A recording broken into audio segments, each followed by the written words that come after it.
Assalamualaikum warahmatullahi wabarakatuh. Halo teman-teman semuanya. Perkenalkan, nama saya Claudia Adrian Halim, biasa dipanggil Claudio atau Julio, dengan nomor induk mahasiswa saya 2301050208. Saya berasal dari Rombel E, Prodi Pendidikan Guru Sekolah Dasar, Fakultas Ilmu Pendidikan dan Psikologi, Universitas Negeri Semarang, angkatan 2023. Pada kesempatan kali ini, di dalam video yang saya buat ini, saya akan menjelaskan materi mengenai bimbingan dan konseling. Agar teman-teman semuanya dapat mengetahui lebih jelas dan lebih detail, saksikan dan tonton video saya hingga akhir ya teman-teman. See you. Baik teman-teman semuanya, pada pembahasan yang pertama saya akan membahas mengenai latar belakang, urgensi BK, tujuan, fungsi, orientasi BK, serta asas-asas dan prinsip dari bimbingan dan konseling atau BK itu sendiri. Bimbingan dan konseling atau BK di sekolah memiliki latar belakang penting yang berkaitan dengan kebutuhan siswa dalam menghadapi tantangan di lingkungan belajar dan sosial. Siswa seringkali mengalami berbagai masalah. Karena itu, keberadaan bimbingan dan konseling atau BK sangat diperlukan untuk memberikan dukungan yang tepat bagi siswa. Secara umum, bimbingan dapat diartikan sebagai proses yang membantu siswa mengembangkan potensi dan keterampilan, sedangkan konseling lebih fokus pada pemecahan masalah yang dialami individu atau siswa itu sendiri. Meskipun guru dan konselor memiliki peran yang berbeda, keduanya saling melengkapi dalam memberikan dukungan kepada siswa. Guru sebagai pendidik di kelas juga memiliki tanggung jawab untuk membimbing setiap siswanya, terutama dalam menciptakan suasana belajar yang positif dan kondusif. Urgensi BK terletak pada kedudukannya sebagai bagian integral dari sistem pendidikan yang meliputi 3 wilayah penting: bimbingan pribadi, bimbingan sosial, dan juga bimbingan akademik. Dalam konteks ini, keunikan tugas guru dan konselor harus dipahami. Guru lebih terfokus pada proses belajar mengajar, sedangkan konselor lebih berfokus pada pengembangan pribadi dan emosional siswa itu sendiri. Keduanya harus bekerja sama untuk mencapai tujuan pendidikan yang komprehensif. Tujuan dan fungsi BK meliputi siswa dalam mengatasi masalah, mengembangkan keterampilan sosial siswa, dan meraih prestasi akademik siswa itu sendiri. Dengan demikian, orientasi BK harus bersifat holistik yang mencakup aspek emosional, sosial, dan juga akademik siswa.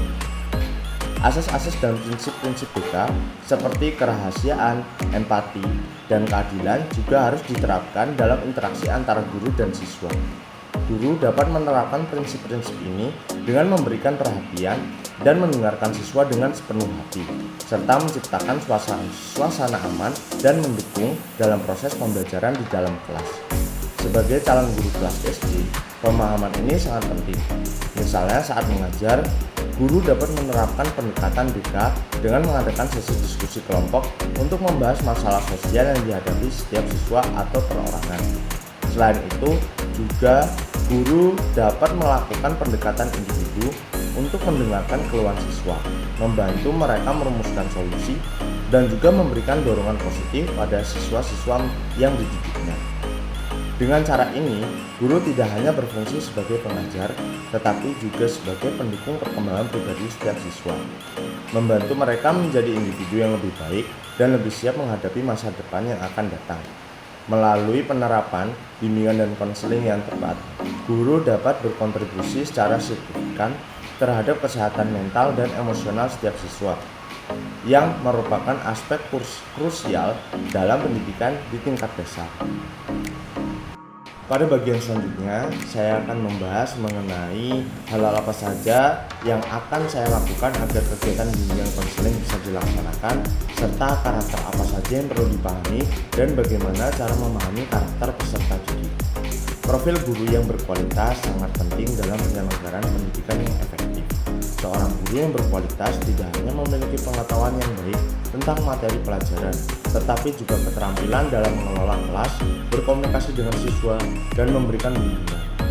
Guru yang berkualitas juga memiliki sikap empatik, mampu mendengarkan, dan juga memahami kebutuhan serta perasaan setiap siswanya.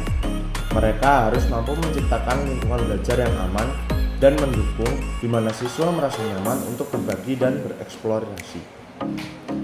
Sebagai calon guru sekolah dasar, saya akan memastikan bahwa kegiatan bimbingan dan konseling dapat dilaksanakan dengan baik. Hal ini bisa dilakukan melalui pengintegrasian bimbingan ke dalam aktivitas sehari-hari di kelas, seperti mengadakan sesi sharing atau diskusi mengenai masalah sosial yang sedang dihadapi oleh siswa. Saya juga akan berkolaborasi dengan konselor sekolah untuk merancang program bimbingan yang sesuai dengan kebutuhan siswa. Serta saya juga tidak lupa melibatkan orang tua dalam proses bimbingan agar dukungan bisa lebih secara holistik. Memahami karakter peserta didik sangat penting menurut saya karena setiap siswa memiliki latar belakang, minat, dan juga cara belajar yang berbeda-beda. Karakter yang perlu dipahami antara lain gaya belajar, motivasi, emosi, dan hubungan sosial setiap siswa. Untuk memahami karakter siswa, guru bisa melakukan observasi, berinteraksi secara langsung, dan mengadakan diskusi kelompok, menggunakan pendekatan yang bersifat inklusif, dan memberikan kesempatan bagi siswa untuk mengekspresikan diri juga dapat membantu guru memahami karakter mereka lebih baik.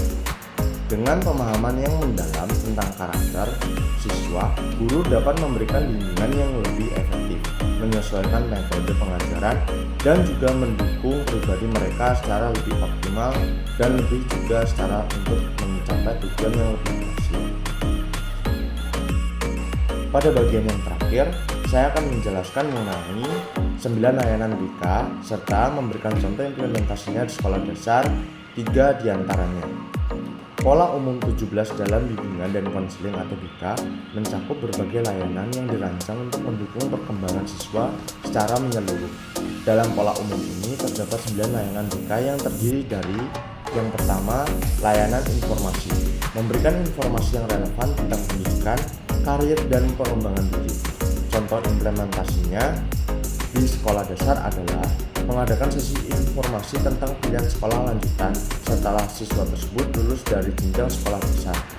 Yang kedua yaitu layanan penjaringan, yaitu mengidentifikasi kebutuhan dan potensi siswa melalui observasi dan wawancara. Misalnya guru melakukan wawancara dengan siswa baru untuk mengetahui minat dan bakat mereka.